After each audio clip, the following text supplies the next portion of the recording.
Peace, brothers and sisters. Once again, this is the Cosmocentric Mystic here with a great brother, Manifest Ra.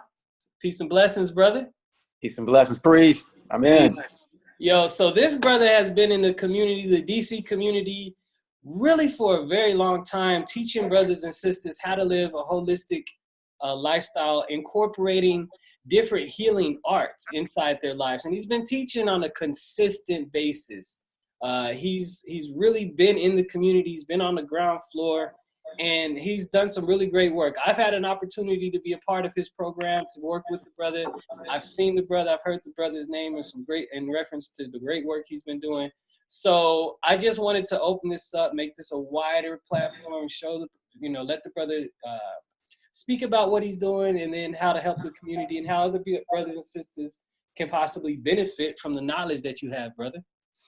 So. Yes, sir. Hey, I appreciate the opportunity, priest. I'm in, and it's always a blessing to be a channel, a vessel for divine intelligence to flow through, just like you. And so a sacred opportunity like this to reach the viewers, our community, and really just impart some love and light and some direction for those who need it relative to healthy living, elevated consciousness, just a transformational way of being. And so I'm always excited about learning as well as teaching and sharing. So let's do it all this evening, great brother. All right. Okay, well, let's talk about yourself first, brother. So give us kind of an understanding of who you are for those of us that, maybe meeting you for the first time. Who is Manifest Ra? What is that about? Who are you, brother? Like, what's your journey? What's your purpose? What's your goals? Just give us a little background if you can. Sure. Appreciate the opportunity. Manifest Ra here. Born in Tallahassee, Florida, lived in the Washington, D.C. area the vast majority of my life, most of my life. And I give thanks that I chose the parents that I did.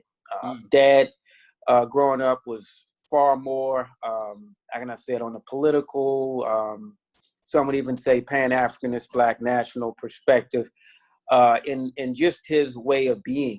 We didn't watch a lot of TV. And when we did, it was usually Howard University, Channel 32, Tony Browder, and all of the luminaries, Dr. Ben, Dr. John Henry Clark. So I had and I won't even say indoctrination. I was shown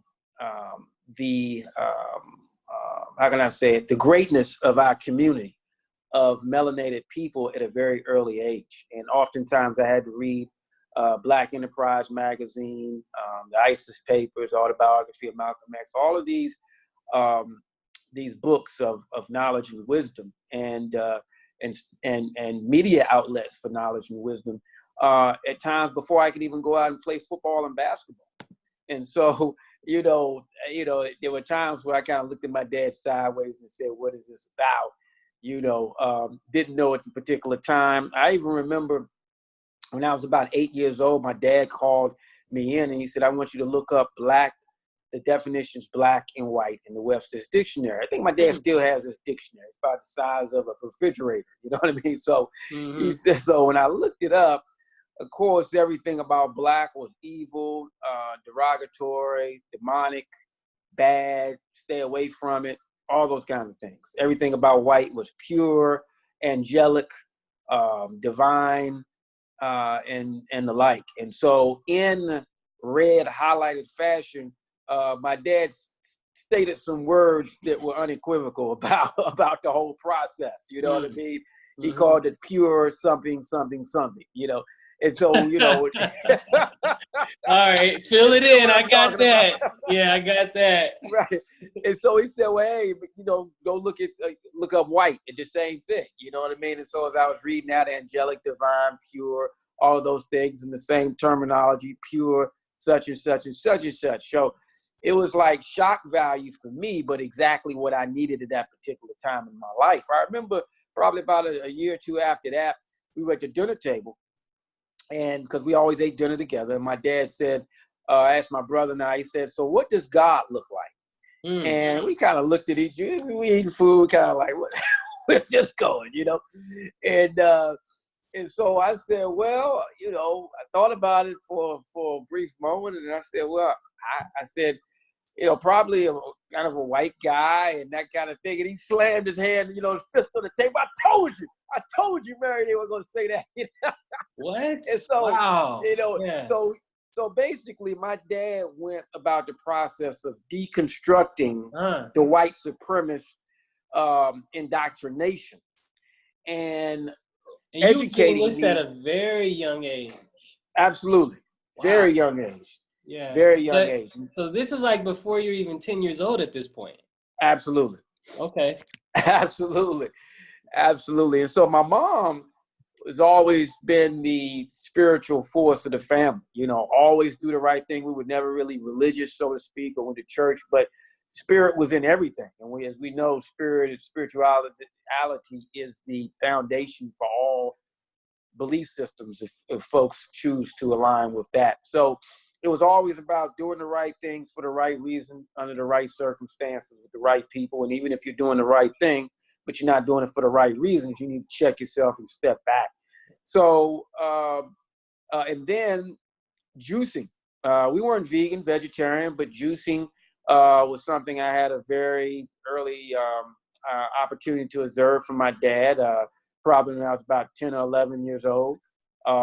And eating just a healthy, balanced meal regularly, you know, with primarily plant-based. And so that was the foundation for me, you know, so by the time I got to middle school, I was kind of following my dad, picking up a few weights around the house, you know, staying in shape, doing activities of that nature. And in high school, I continued that. And oftentimes I'd be ridiculed by my peers, like, man, why are you drinking that stuff, man? We going to McDonald's, man, you drinking juice or milk at a particular time. I didn't know milk was really the healthiest thing, but still it was probably a lot healthier than the sodas. So, you know, I was ridiculed, you know what I mean? But, you know, in a joking way, you know. Let me ask a question really fast. Was your father like a Panther or something? No. No. As a matter of fact, my dad was he's still among us, give thanks, a Vietnam veteran. So he was in that era where he didn't know at that particular time what he was getting himself into. But through his own research and study, he realized that it was under false pretense, you know what I mean, in terms of the war, not just that particular war, most wars, you know what I mean, that it's about the 1% and things of that nature. So when he came across that information, everything began to shift because, man, when you think about war veterans like that, very traumatic, and at some point, many of them ask, why was I fighting? You know what I mean? And so when you begin to actually read and have this awakening that, you know, it was not only false, but nobody that looks like you or most of the people like you really benefited from that experience is a 1%. And so that began to shift the mental and spiritual landscape within my dad. And I'm sure there was even probably some anger, some bitterness about that whole process, but he channeled it into ensuring that his sons had the right kind of information and education growing up. So, that was the foundation, brother, that really helped spring me forward to metaphysics, healthy eating today. Everything I'm doing today really came from that strong foundation. Okay, yeah, at the last meeting you had, that was the first time I actually met your dad. So that was nice. That was nice. Yeah, man, that was the first time. So yes, actually, brother, it sounds like you had like it sounds like you had a really awesome upbringing in relationship to like looking back on it now, how we would like to raise our children.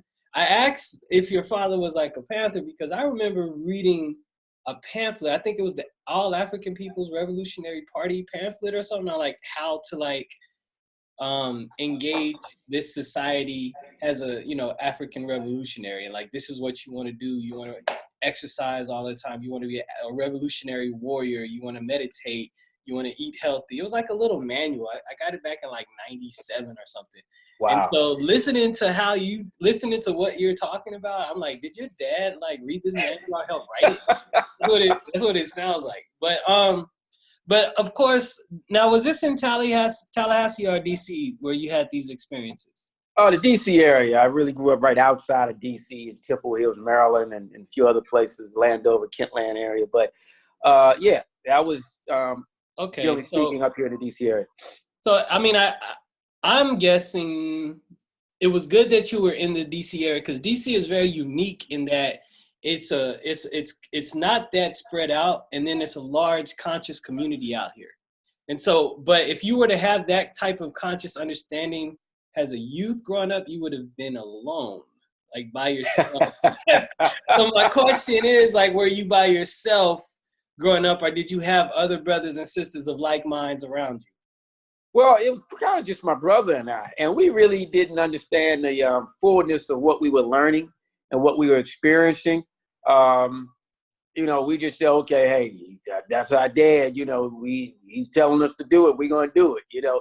But slowly but surely, incrementally, you know, and I would even say in high school, there was an awareness of, how can I say it, a greater understanding within myself than many of my peers about world affairs and the place and role of melanated people in the world. And so, you know, there was that understanding, like, wow, okay, I'm not sure why these other folks, you know, my other peers are not aware of the same information. It wasn't anything of like, okay, I'm feeling elevated and they're below me, but it was just a level of clarity, I think probably when I got around 11th, 12th grade, that I realized that I was on a trajectory of learning things that unfortunately many of my peers were not privy to through their upbringing. And so when I got to college, I often found myself debating or articulating certain truths about Black history and world affairs. And, you know, classmates are like, wow, okay, when this guy stops telling jokes, boy, he's a pretty serious dude. Right. All right. So, okay. So now what has that led you to do now? What are you currently doing in reference to all of that you grew up with, that you've incorporated into yourself, that you became? So what is it that you currently do? Currently, I am a energy healer. I call it energy work. INNER, the capital letter G, work. Because energy really is about what is going on within each and every one of us. Life is an inside job. That's what I affirm. The thoughts, the emotions, the feelings, the internal disposition, how we feel about ourselves, creates our reality. And so as melanated people, as a result of the tragic collective sufferings and just our sojourn here in America and just around the world, most of our people don't have a healthy self-esteem. They don't have a healthy internal compass in terms of how they show up in the world. And so really teaching people mindfulness strategies, qigong approaches, energy healing approaches, as well as DNA activation, which is about helping people resolve some of their traumas and dramas that they've experienced in life and really reconnect with the divine DNA that their spirit signed up for in this incarnation. And so those are some of the tools. I'm also a motivational speaker. So when you think of a priest of men, oftentimes the mindfulness and the healers can be very, how can I say it, monotone and a bit quiet. Some would even say sedated, you know, in terms of their approach, which is great. Very unique set of circumstances have fashioned me as a bridge between those two, a motivational speaker and a mindfulness expert, if you will, where I can help people stand up and move forward, but do so in a very intentional, calm, tranquil state of being, so that they can walk into their God consciousness. And so I'm very excited about that. I remember when I first finished college in '94, I came out back to the DC area because I went to Florida A&M University in Tallahassee. Okay. And so as I returned to this area here in DC, I started volunteering with the holistic health associations in the area. And I learned from some of the best, like Dr. Gerald Douglas and Baba Kakai Patterson and a number of other folks. And they really put me in positions of learning, where I was volunteering. I was even the admin person for the health associations. And within a few years, I started to organize these large expos, because my background in college was public relations. So these large expos brought people like Dr. Africa, Layla Africa, Queen Afua, and many other luminaries. And this was back in 97 and 98. So I did a series called the Taste of Health Festival, where thousands of people came out. We had the best vegan and vegetarian restaurants, entertainment, easily about 100 vendors. In the first year, it was 10 a.m. to 7 p.m., 30 workshops. Second year, it was 60 workshops. So now, mind you, I knew nothing about organizing an event of this magnitude. Right. So many people still remember me from 2.5 decades ago, of organizing this level of achievement and transformation in our community. So that was the springboard. I'm excited about where I am now. I do a lot of workplace wellness seminars and trainings, where I teach people who are stressed out, who are imbalanced with their life force and energy, how to transform that into less stress, more productivity, healthier living, improved relationships, and things of that nature. And so I also work, of course, with the Sagemen, which is a very empowered platform for men's transformation. Now, I mean, so many women's groups exist out there where they're doing the healing work, the sacred healing, going on retreats, rites of passage, and initiations. But the men's groups are few and far in between. So that's where you and I come in, great brother. And I'm excited about that. No doubt. That's definitely work that needs to be done. Because, I think sisters just naturally have this thing where they support each other. I don't know what that is, but I've witnessed it enough where sisters support each other regardless on what conscious spectrum they're on. Sisters identify with each other. Sisters, I see them working in groups together more so than brothers. Right. Brothers, we identify with each other. We help each other out. Not as much though. Not like it's an effort. It's an effort for us. Like, we put in the effort, where it's like a natural. It seems like it's a natural outgrowth where sisters are involved. So you said a few things though, brother. I wanted to go back and clarify for some brothers and sisters that might not understand what you're talking about, because sometimes we can say things, and because it's our life, we're just like, well, that's what it is, and then and we've lost the person we're talking to. So you said Qigong, right? Now, what is that? Explain. All right. Explain. Help the brothers and sisters understand what Qigong is. Gotcha. Well, when we think of the word Qi or Qi, means energy. Gong means cultivation, refinement. So most people have heard of the term Gung Fu or Kung Fu, and what immediately comes to mind is martial arts. However, when you study Asian traditions and culture, anything that people do with a high level of achievement or refinement is good Gung Fu. Like, if you're a tea maker, a connoisseur, and you make great tea, you make great tea. Your Gung Fu in tea is great. If you're a carpenter, speaker, healer, things of that nature. So Gong means cultivation and refinement. Qi or Qi means energy, life force. So Qigong is the cornerstone of traditional Chinese medicine. And really, it goes even far beyond Chinese medicine. We give them much praise, which we ought to. But energy cultivation or energy refinement is the how can I say it, the proper way of defining what Qigong or Qigong is. And so people, since they've been on the planet, have been refining and elevating their energy. Whether it's Africa or indigenous places around the world, cultures around the world, people were sitting in a meditative posture, gazing and resonating with the sun, with the moon. meditating, being in tune with the trees. And so that's all energy cultivation.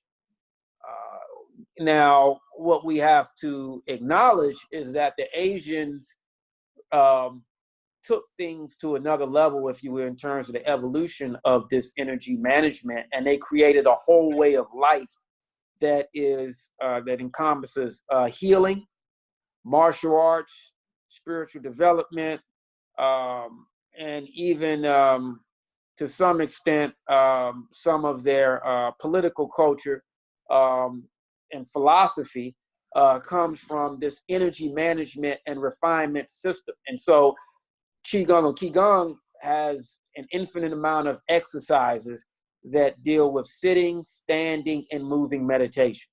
So just sitting and just breathing from the belly, or we call it the dantian in Qigong, just below the navel. Qigong. What you're doing is you are refining, you're harnessing, empowering, refining your life force. Then you actually can stand and meditate. You see people sometimes, martial arts practitioners and others, stand and do what's called holding the ball, or even wu chi, emptiness, through meditation. What most people don't understand is that, meditation is not just done sitting down or in a lotus position.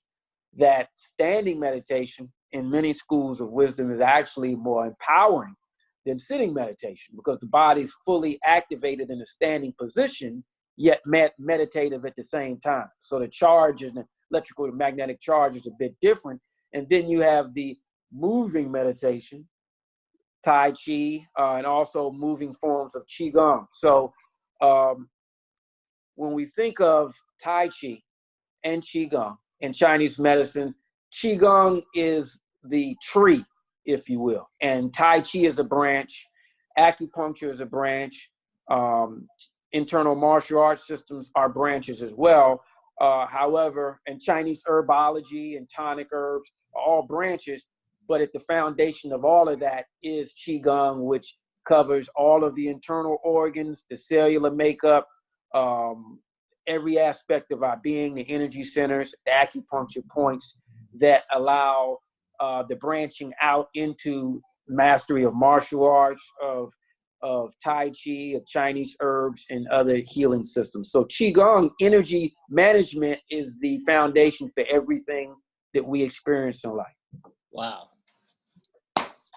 Well, I can definitely say that was a great explanation. I learned something, even though I know a little bit of what Qigong is, I definitely learned something from that explanation. Thanks, brother. Yes, sir.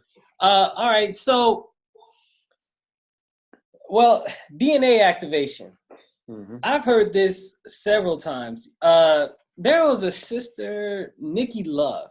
I don't know if you know this sister. My brother Keprad Patai in Seattle works with this sister. I think she's out of Atlanta. And a few years ago, I was on her show. And I was explaining to her about my experience that I had in the monastery, several different things that I was going through, and what the catharsis that I had, the release, and then the understanding, the cultivation of this new self that emerged when I came out of the monastery. And she used that term DNA activation. And I had never heard it before. And then my response when she said, well, you activated your DNA, I was like, well, I guess you could say that, So, because I did the thing, I didn't name the thing. So, right. But you said DNA activation. You explained a little bit in saying that, I don't remember all the way, but I remember you saying something about releasing the God self within, or something related to that. Can you explain to us more what you mean by DNA activation? You help brothers and sisters activate the DNA. Absolutely. Based off of our own personal spirit, soul growth process, we come into this lifetime, into this incarnation, with certain attributes that we have chosen to experience at a high level. Someone might be a great speaker.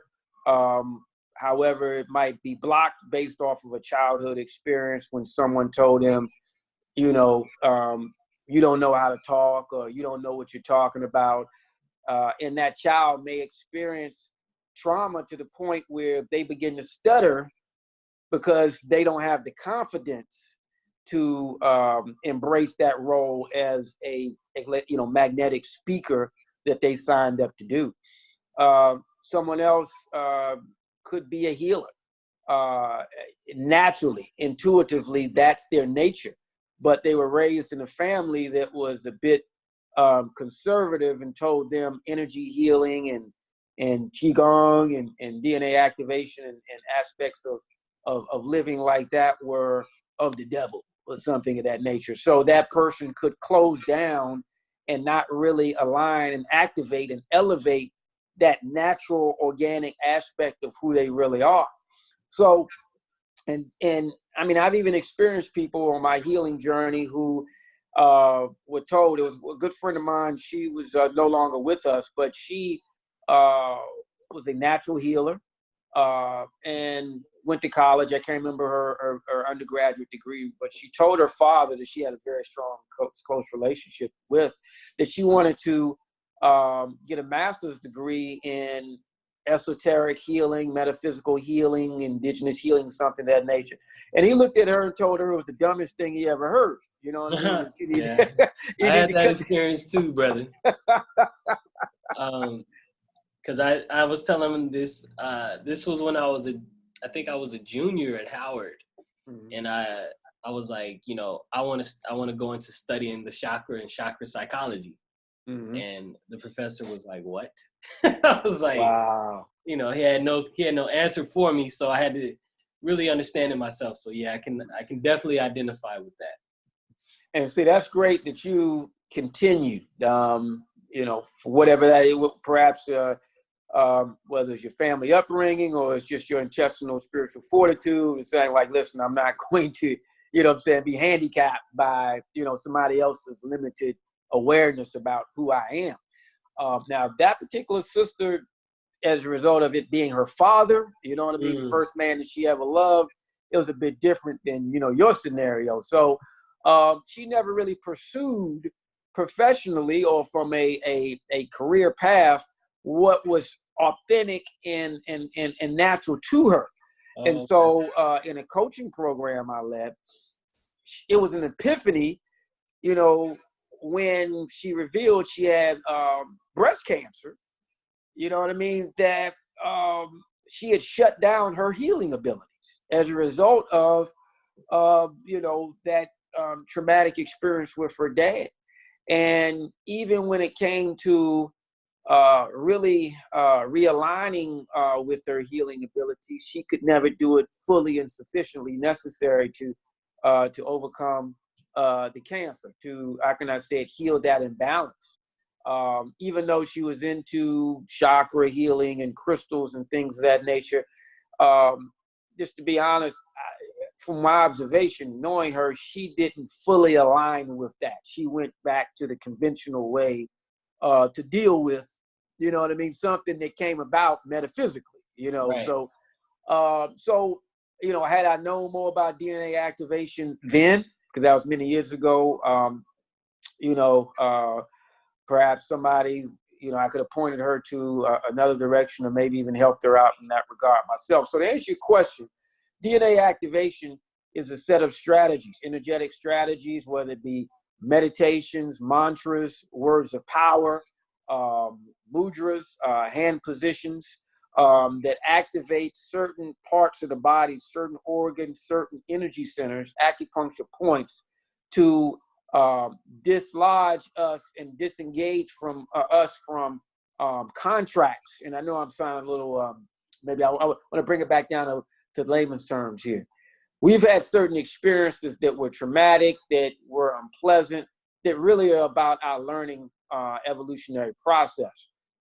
Like for myself, you know, I'm 5'6", so to a large extent throughout my life, you know, just being transparent here, I've had a Napoleon complex. I don't have that today, but I did for a long period of time. You know, growing up, you know, everybody was saying, "Oh man, you short, man. You know, you got the size of a frog, or you know, or man,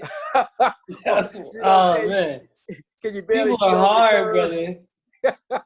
People are hard. you know, growing up, man, the guys, man, you know what I mean? They give it to you, brother. Yeah, bro. So I found myself always trying to compensate for that. And when I was in middle school and high school, I used to be cock diesel a lot heavier. And it was because I was always lifting weights twice a day to try to compensate for that. And so, you know, my blockages regarding who I am were at that particular time had a lot to do with not moving beyond very challenging scenarios that I had in my life about how I'm showing up. So, you know, that being said, DNA activation is helping people embrace the authentic aspect of who they are in terms of what they signed up for, in terms of their higher spiritual development. Let me give another example. We've all been here before. And so what I mean by that, for those who are like, okay, what does he mean by that? Energy is never destroyed, it's just transferred. That's been scientifically proven. So the energy that is within me and within you is housed by this temple right here. You know what I mean? Or this structure. However, when the structure or the temple is no longer able to lead the spirit or the soul, the spirit and the soul, or the energy, the life force has to continue in some way, shape, form, or fashion. So that being said, the life force that is within us was here in a previous lifetime or previous period, and then a previous period before that, and before that, and before that. So, give an example.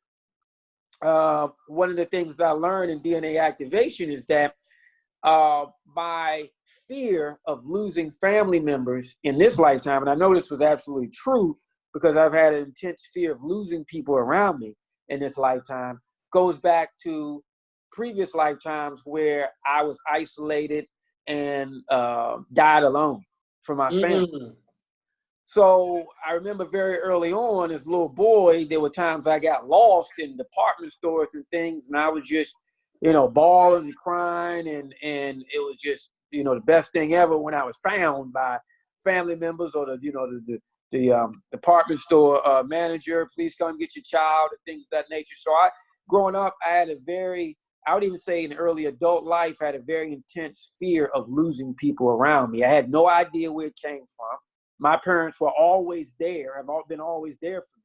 So I didn't have a scenario where one parent was there and the other parent wasn't, or I grew up in a foster home. So people looking at me probably could see no explanation on why I would have this fear, you know what I'm saying, losing people. You know, but energy that comes from another place, from another time is what you're saying. Absolutely. So in this lifetime, part of my healing process is to embrace non-attachment and allow things to flow and to transcend my fear of losing and clinging and attaching and living from that place of mindful intent. So, you know, I'm looking forward to starting a family, you know, sometime soon. What I've been doing as a result of learning DNA activation is grounding, being more secure within my root chakra, my lower extremities, grounding nature. So I'm rooted and grounded, which deals with fear. I've also been doing some heart rewiring to open my heart more and move beyond fear, even when it shows up in that, and transmute it into love. So there's a number of strategies through whether it's meditations, prayers, energy work, exercises with the hands, the mudras, mantras, to help people gain clarity on what is blocking them in this lifetime, yet also help them shift to what they need to affirm and activate in order to be the best version of themselves.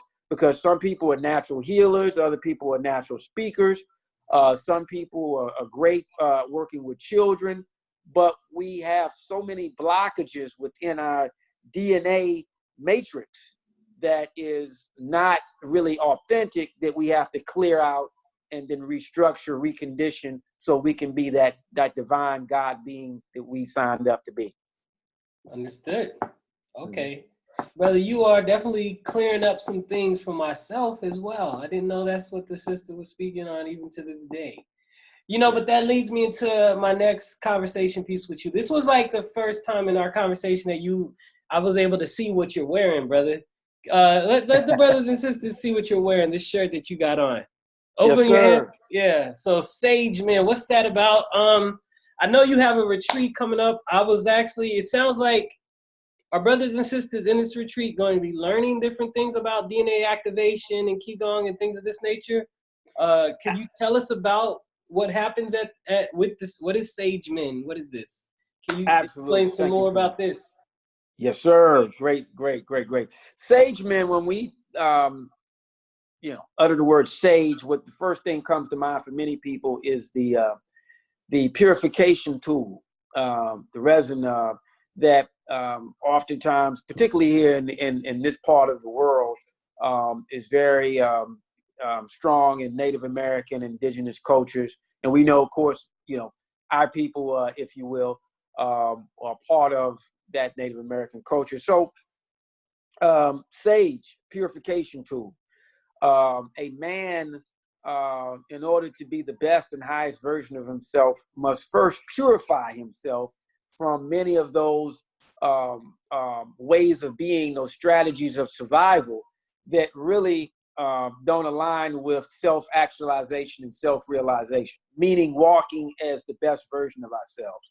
So purification is a very strong part of it. And then the most important part of the sage, relative to the Sagemen community, is sages have always been revered as the divine men and women that have walked the highest spiritual paths in our communities worldwide throughout millennia, whether it's Buddha, Lao Tzu, or Imhotep, or many great wise men and women who were fully activated in their God consciousness.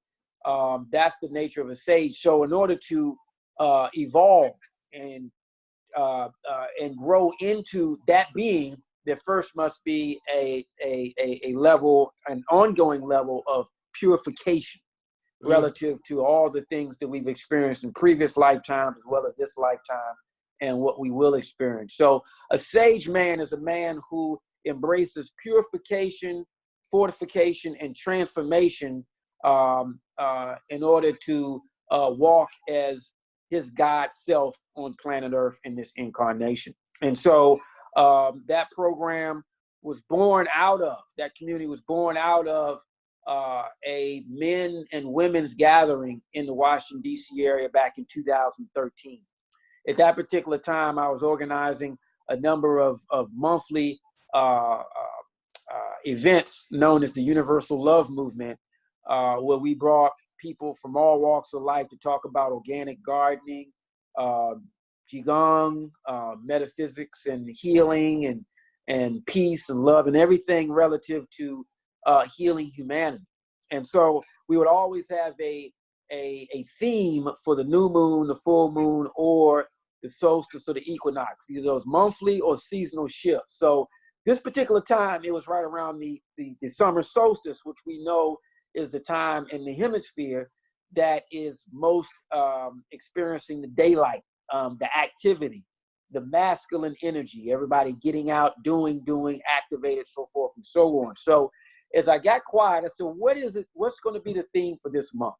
And so it was downloaded, use that heightened masculine energy, not to beat the chest and just do drumming, but to redirect that to honor, protect, and heal women, the divine feminine.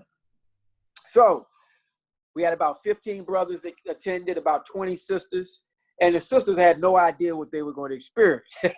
So, we had a plan where we were going to do healing work with the sisters.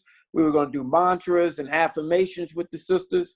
We were going to give them roses or flowers or carnations to elevate them and to remind them of the divine flower within themselves.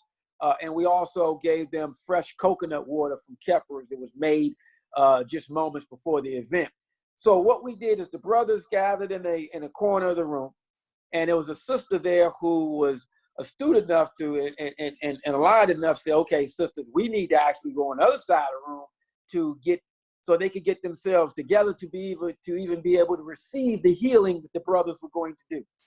And that was very important because if you get 100 women in a room, 80 of them, 85 will tell you that they've had some very traumatic scenarios with men, either through, molestation, all those kinds of things. That's the sad reality of the community, brother. Yes. Yes, sir. Yes, sir. So the sisters got together for about 30, 40 minutes, and they did their purification and womb healing as best they could. And I got the brothers where we did our rooting exercise to embrace our Herakuruti and warrior, but opened up our hearts and our divine alignment. And so when everybody came back in the circle, we had the sisters sitting around in the circle, and the brothers, what we did is we set a pledge to how we were going to show up differently and much better as divine men. We affirmed the divinity within each and every sister, and we did some healing work on those sisters without touching them. It was all healing work that we did collectively together, and we gave them coconut water and flowers. Brothers, sisters were weeping, and emotional releases, saying that was the first time that men showed up without any ulterior motive, particularly black men, without any ulterior motive, and they were just there for healing. And from that, every sister was just incredibly moved. And what we both affirmed is that, hey, this can't be a one-night stand here. You know what I mean? So within a few months, Interesting. Yeah. So within a few months, that's when we started having the Sagemen meetings, in which a few of them you attended. So the Sagemen were born out of the divine masculine and the divine feminine coming together for healing and transformation. And that was the birthing of the Sagemen. Gotcha. Mm-hmm. So what's going to happen? You have a retreat coming up. When is this retreat now, and what's going to happen there? Absolutely. December 7th and 8th. It's going to be Chapter Cove, Maryland, about 45 minutes, an hour outside of D.C. And so this is solely for men, because oftentimes men don't have spaces, safe spaces, sacred safe spaces where they can go and they can discuss issues that are dear to them, where they can release and transmute that energy and transform it into something else. So we do events accordingly, as I just stated, periodically with the sisters. However, this particular retreat is exclusively for the brothers, for the men to come together. We're going to do mindful meditation. We're going to do some DNA activation. We're going to, it's a visionary, healer, and warrior retreat. And the goal, December 7th, is to help men activate certain aspects of themselves relative to those archetypes as we near the winter solstice. And I know you priest-eye men know about the winter solstice. That is the most spiritually in tune times of the year in terms of being introspective, meditative, going within, because the daylight is the shortest in that hemisphere. So this is the time we should be slowing things down, going within, getting that spiritual clarity on what we ought to be doing for the upcoming year. Cleansing our bodies with certain foods, tonic herbs, and summoning up the warrior, the inner warrior, where we say, okay, I've been living like this for 36 years, for 40, 50 years, and it hasn't served me. What areas in my life do I need to summon that ancestral, that internal fortitude, intestinal spiritual fortitude to deal with these areas within my being that really are hindering me from being that God self and the highest version of ourselves. So that being said, we have brothers like myself. I'll be doing some DNA activation and energy work, and also leading the visionary aspect of the visioning aspect of men clearing out their thoughts, their excessive thoughts, and going into that divine space where they actually can see above their circumstances in that moment and get that heightened clarity on what it is that they need to embrace going forward. So I'll be leading that process. We have Dr. Yu, who's a master herbalist and holistic health consultant.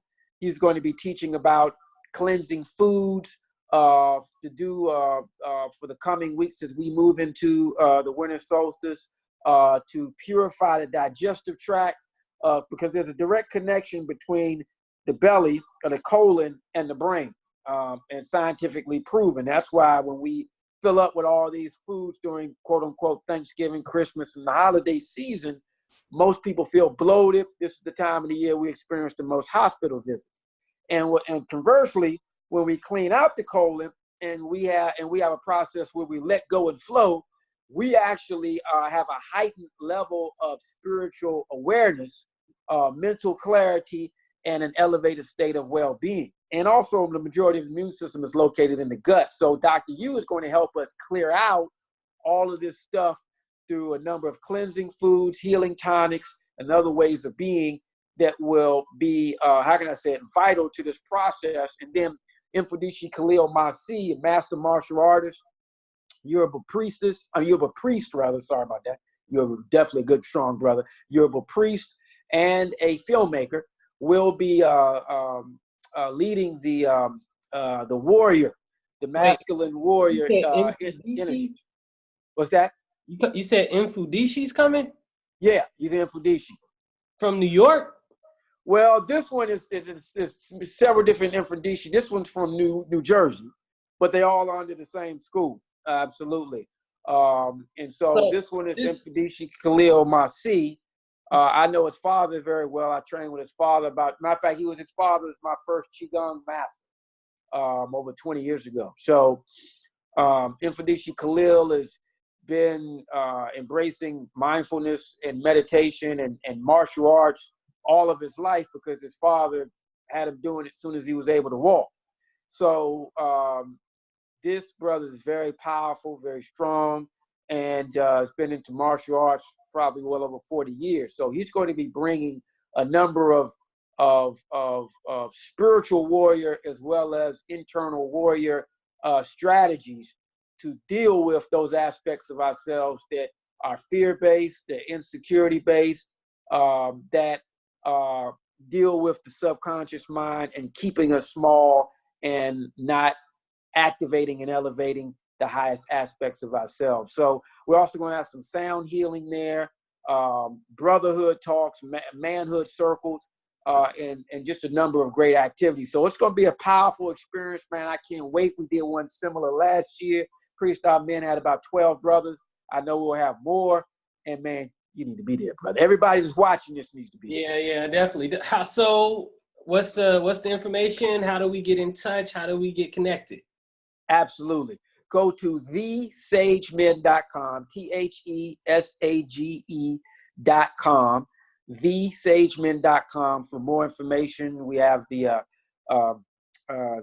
promotional and marketing information for the retreat there. And they can also go to sagemenretreat.eventbrite.com. That's sagemenretreat.eventbrite.com. And Eventbrite is EVENTBRITE.com. sagemenretreat.eventbrite.com. And they can also call 202-746-4537, 202-746-4537. And so if there's any brothers out there who are watching,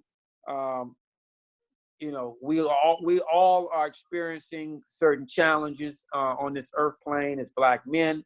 And this is our opportunity to divinely man up and step into and embrace our highest possibilities as we go into 2020. Let's look at that phrase, that term 2020. Oftentimes when people say 2020, they say, well, in hindsight, 2020. So we want to have the insight. We want to have the insight, so we really don't have to embrace the hindsight. You know what I mean? So that's what this is all about. For the year, brother. I think you're gonna see a lot of people saying hindsight 2020 this year. And then cats are gonna come in with the esoteric insight 2020, brother. You done started something, bro. Yes, I bet you started something. Yeah. Oh man, I can tell this conversation can go a million. We can talk for a minute, so we might have to do this again. Yes, sir. On another level, because you've also spoke on some things. I mean, you said archetypes. I know what you're talking about, but you just, brother, you used to be like, yeah, archetypes, we come through solstice, and we going through programming, we about to Infubishi train every, like, what are you talking about? Those are all like sub points of a major point you're trying to make. And most brothers and sisters aren't gonna know what you're speaking on. And Right. so we're gonna have to have another time where we have clarifying conversations about that. You also said, you spoke on this a little bit, but you didn't speak on it. You didn't go into, you almost went into depth when you were talking about this feeling of losing members. But you said you chose your parents. Right. Which is a very, very African concept of understanding. It's a very, very spiritual concept. And that's going to be hard for people to kind of grasp. And so we're going to have to take another time where we just kind of talk about different spiritual concepts, brother. But that's beautiful.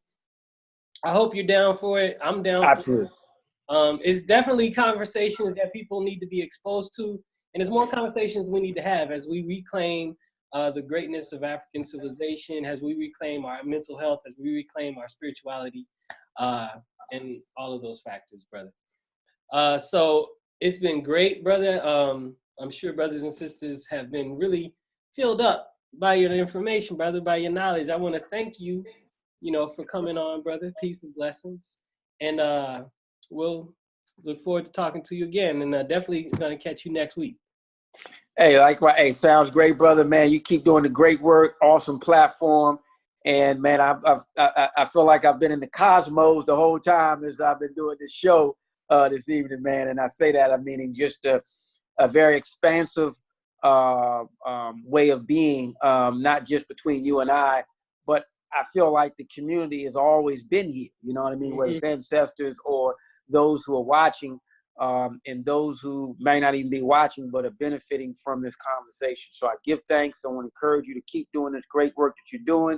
And man, I look forward to working with you at the retreat and beyond, of course, coming back and doing the show again. So I give thanks for you for this opportunity to share this divine message. Much appreciated, brother. Yes, sir. Hold on one second. I want to talk to you really quick about something. So hold on one moment. Sure. Hold on 1 second.